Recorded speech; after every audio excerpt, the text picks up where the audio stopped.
Aujourd'hui, je voulais vous parler du Mahadasha de Saturne, autrement dit, la grande période de Saturne.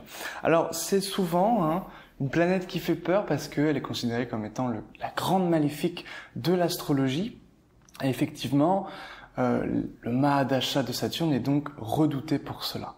Alors, je vous le dis tout de suite, les Mahadashas, donc les grandes périodes ainsi que les sous-périodes, se font à la fois par essence, par la nature de la planète, ce qu'elle nous apprend par sa symbolique, aussi par l'observation, et puis d'autre part, en fonction de son emplacement dans votre thème. Donc effectivement, selon votre ascendant, selon ce que donc va régir Saturne et selon son emplacement, il y aura évidemment des nuances à apporter. Donc ici, on va simplement voir un premier ensemble avec les caractéristiques naturelles de Saturne, de la planète. Donc Saturne, c'est quoi? Saturne, c'est Chronos, c'est le temps dans la mythologie grecque.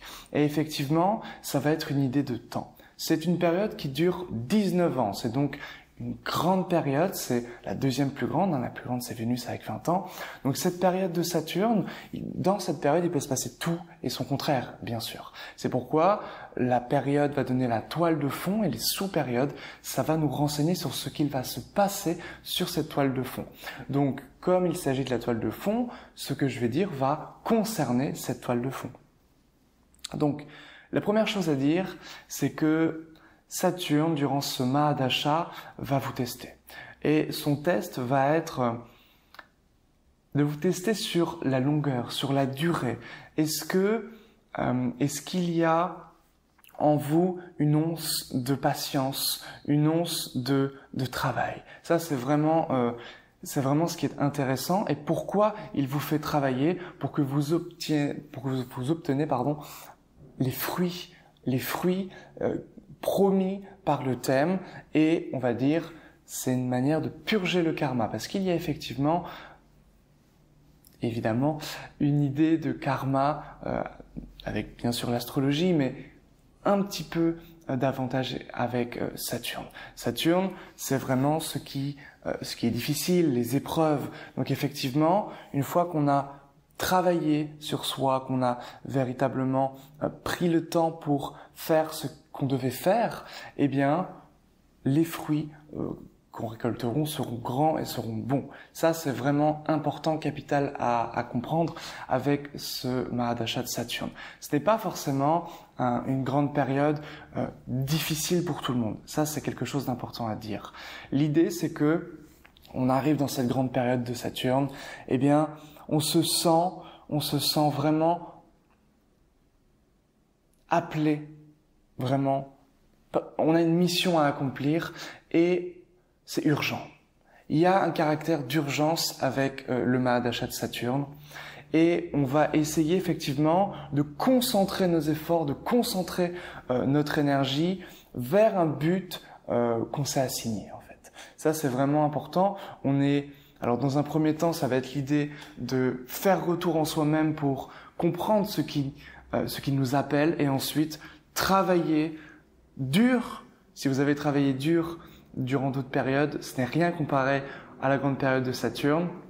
On travaille dur vers un but, vers ce qui nous appelle, vers un devoir, quelque chose qui nous tient à cœur, une aspiration vraiment fondamentale. On dégage ce qui est superflu, on ne procrastine pas. Si on procrastine, alors tout va s'accumuler et effectivement on va commencer à être perdu, on va commencer à être débordé, et ce que refuse totalement Saturne et cette période de Saturne. Donc c'est vraiment l'idée de faire les choses pas à pas, petit à petit. Évidemment, on prend quelquefois du repos parce que sinon on ne tient pas dans la durée tout simplement. Donc là, c'est vraiment l'importance de faire les choses pas à pas, petit à petit, sur la durée. Saturne, c'est le marathonien, celui qui fait les choses sur le long terme, sur la longueur. C'est vraiment important, c'est vraiment capital. Donc je vous invite vraiment, si vous êtes dans votre grande période de Saturne, à concentrer vos efforts vers un but, d'aller au bout. En fait, Saturne va venir ici tester votre persévérance, votre patience, votre capacité de travail. C'est donc une période où vous allez devoir faire preuve de discipline, faire preuve d'organisation, faire preuve aussi de restriction, c'est-à-dire, effectivement, il y a un côté sacrifice, mais pas dans le mauvais sens du terme, c'est-à-dire, ici, c'est un sacrifice c'est un mal pour un bien en ce sens que on va dégager les divertissements pour se concentrer sur ce pourquoi on est là, véritablement. C'est-à-dire, non pas pour jouir d'un plaisir éphémère, mais plutôt pour apporter des choses au peuple, à nos proches, à nos semblables, peut-être au pays et à soi-même, c'est-à-dire s'éveiller. C'est vraiment une période extrêmement propice pour la spiritualité. Saturne, c'est la planète des ermites, planète, voilà, vraiment de l'introspection, de l'introversion, du fait qu'on prend du temps pour soi-même, on prend du temps pour comprendre ce qui est sous-jacent, pour comprendre, voilà, ce qui régit le monde, les règles, les lois qui sous-tendent l'existence. Ça, c'est vraiment capital durant cette période de Saturne. Alors, je voulais également parler des finances, parce que souvent on a peur un petit peu au niveau de l'argent par rapport à cette période de Saturne, période de restriction, période voilà de séparation. C'est pas vraiment le cas. En fait, Saturne est vraiment ami avec Vénus. Vénus, c'est une planète bénéfique et donc les fruits récoltés par Vénus sont bons comme Jupiter. Vénus et Jupiter, ça va nous renseigner sur l'argent. Alors Jupiter et Saturne sont neutres et Saturne et Vénus sont bénéfiques. Ce sont des amis. Donc, leur entente est bénéfique. Donc, effectivement, les fruits récoltés seront positifs. Normalement, avec la grande période de Saturne. Après, comme je vous l'ai dit, c'est selon la disposition de Saturne dans votre thème. Et pour ça, j'aimerais qu'on regarde trois choses, que vous regardiez trois choses dans votre thème. Si évidemment vous êtes dans une grande période de Saturne, ou une autre grande période, bon ici il s'agit de Saturne, eh bien, la première chose à faire, c'est de regarder votre ascendant. De regarder votre ascendant et de regarder ce que Saturne régit. Ça, c'est très important. Supposons que vous êtes ascendant Poisson, vous avez Saturne donc qui régit la maison 12 et la maison 11.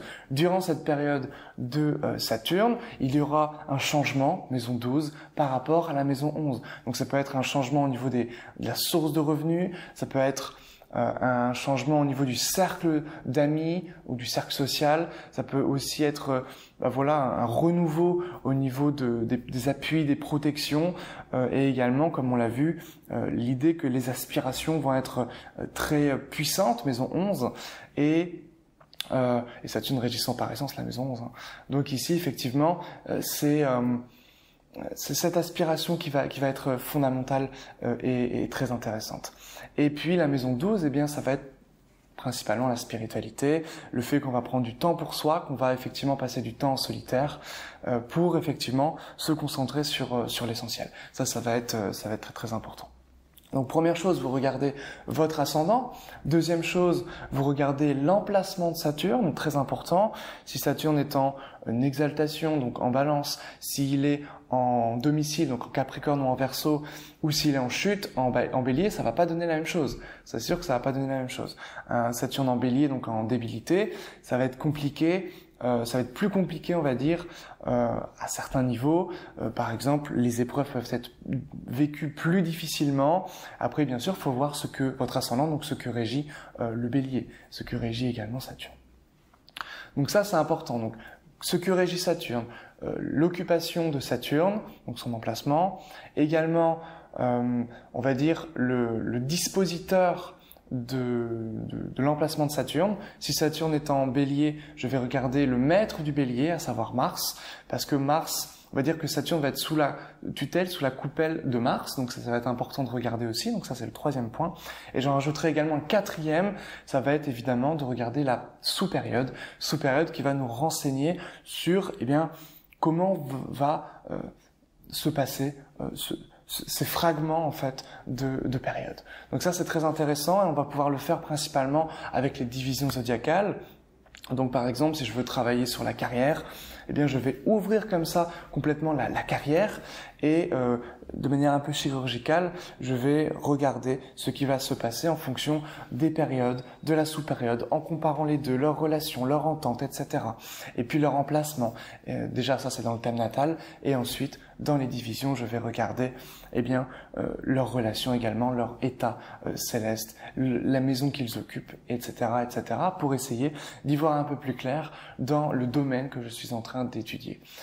Évidemment, on se pose des questions sur un domaine, l'astrologie répond simplement à des questions que l'on se pose et on ne part pas, encore une fois, je me répète souvent, mais c'est très important, d'une configuration pour se demander ce que cela signifie. Voilà, je crois que j'ai fait le tour de cette grande période de Saturne. Évidemment, on pourrait rajouter bien des choses, mais vous avez là la méthode pour comprendre une grande période. Vous avez quelques petites choses intéressantes par rapport à Saturne. Donc, une période où on va travailler très dur, une période où on va dégager le superflu pour se concentrer sur l'essentiel. On va être vraiment...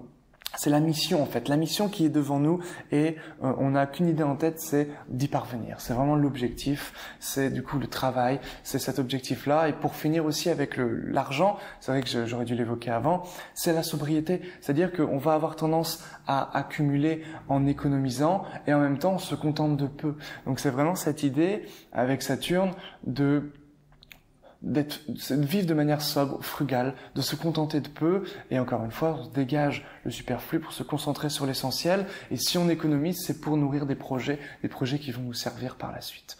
Voilà, alors effectivement, juste avant la grande période de Saturne, c'est la période de Jupiter, où c'est une période où on est beaucoup plus dans la joie, c'est beaucoup plus jovial, et là, effectivement, la période de Saturne, on retrouve quelque chose de plus difficile, mais on va dire pour 50% des personnes qui ont un Saturne bien placé, fort et bien placé dans leur thème, ça va être très très intéressant pour vraiment, ils vont avoir la puissance, la force pour transcender les épreuves, pour avoir la sagesse pour se dire ok, il m'est arrivé ci, les épreuves, les expériences m'ont apporté ça et maintenant je peux avancer. Ça c'est vraiment important. Et à l'inverse, 50%, ça va être plus difficile, on va avoir plus de mal, on va avoir besoin d'écoute, on va avoir besoin d'aide, on va avoir besoin peut-être de consulter aussi un astrologue, etc. ou des voyants, etc. On va avoir besoin de voir des thérapeutes parce que ça va être plus difficile pour eux. Voilà. Également, une dernière chose, et je vais finir sur ça, Saturne va régir les personnes âgées. Donc si vous avez comme moi une grande période de Saturne durant votre enfance et votre adolescence, ça va être beaucoup plus difficile que si vous avez une grande période de Saturne à 50, 60, 70 ans. Voilà, donc ça c'est intéressant parce que vous avez, lorsque vous êtes plus âgé, la maturité pour affronter les épreuves, pour comprendre ce qu'il se passe et ne pas vous poser 36 000 questions comme quand on est enfant, quand on est adolescent. Donc ça c'est... par exemple, notamment au niveau de la mort, au niveau de ces choses-là. Donc ça, c'est très important également à comprendre.